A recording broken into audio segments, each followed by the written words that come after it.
Hello everyone. Before the video starts, I just wanted to give you a quick reminder that in about 2 weeks time, we're going to be getting the 10-year anniversary event. That means daily shrine videos, and yes, I will be covering every single one of them.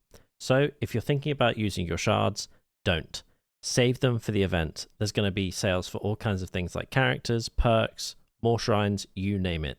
Hang on to those shards, and I'll see you at the event. Hello everyone, and welcome back to our weekly series of Is the Shrine Worth It? The series where we have a look at the perks and the Shrine of Secrets and see if they're really worth your 2,000 iridescent shards each. I just want to give a little disclaimer before I start the video. This is my advice and my advice alone. It's what I would do if I had all the iridescent shards in the world.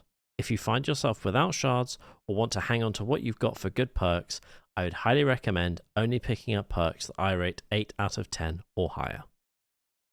Unfortunately, this week I think is a bit of a bad shrine. I'm going to give this one a 4 out of 10. We only have one licensed perk. We have perks from the Deathslinger, the Dark Lord, Sable, and V. Those perks are Dead Man's Switch, Dominance, Wicked, and Road Life. Let's get into the survivor perks first. Our first survivor perk is Wicked.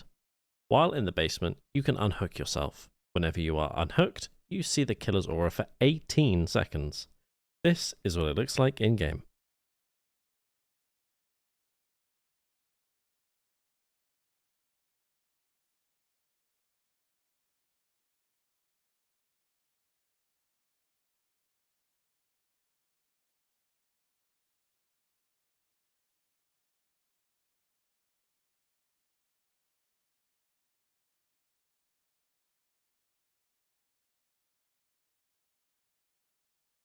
I'm going to give Wicked a 6 out of 10. I actually think if you play around the fact that you can unhook yourself in basement, I think you can actually get some really good value out of this.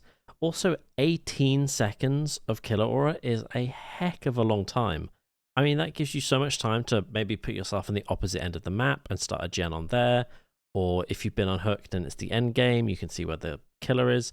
It is a lot of information, and this can be a decent perk.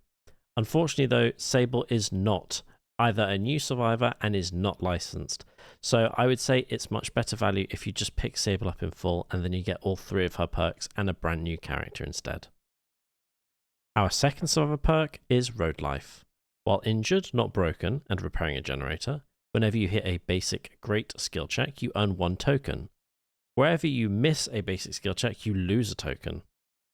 When you have 4 tokens, spend all of them to heal 100% faster until you stop healing. This is what it looks like in-game.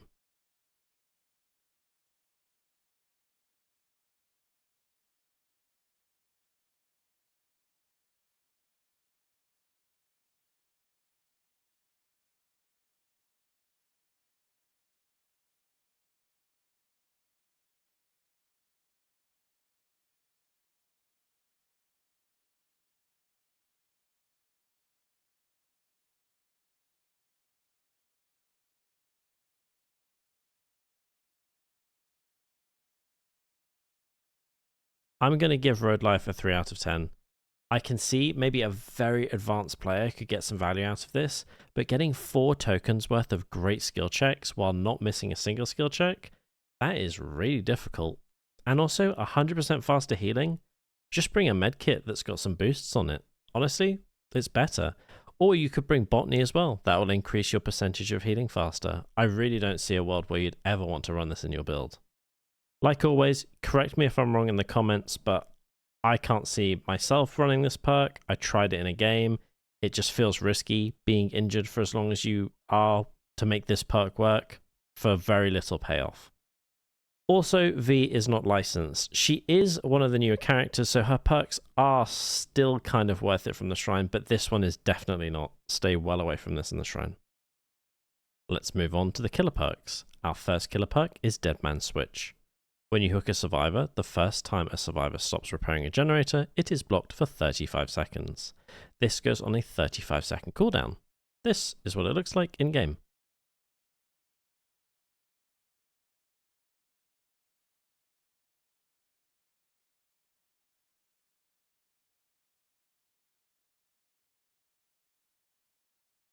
I'm going to give Dead Man's Switch a 9 out of 10. This is an incredibly strong perk. However, do not buy it from the shrine. Deathslinger is not a licensed character and is actually one of the oldest characters in the whole game. So just buy him in full, get all 3 of his perks instead by leveling up in the Blood Web. In saying that, this perk is incredibly strong and incredibly meta, so if you want to put it in your builds, 100% go for it. Our 4th and final perk is Dominance. The first time each chest is being unlocked and each totem is being blessed or cleansed by a survivor, it is blocked for 16 seconds. This is kinda what it looks like in game.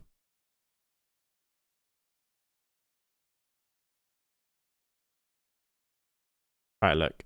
This is actually impossible to get footage of someone cleansing a totem after 16 seconds of it being blocked in the game.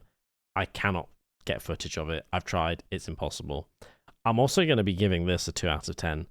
I get that in a Hex build, this is technically good, but then why don't you just run something that actually slows the progression of the cleansing of the totems? No one cares if chests are open slowed or not. No one cares if they're blocked. That's not going to change the game. But your Hex totems absolutely will. So make the right choice and use a cleansing speed dampener instead of using this perk. It's absolutely rubbish. Unfortunately, though, this is licensed. So I would say if you are absolutely rolling in iridescent shards, pick this up because it could get buffed or reworked. I know it's a very slim chance, but it's worth picking it up if you've got loads of stuff to spare. If you don't, just hang on to your shards because it is just not going to be worth it.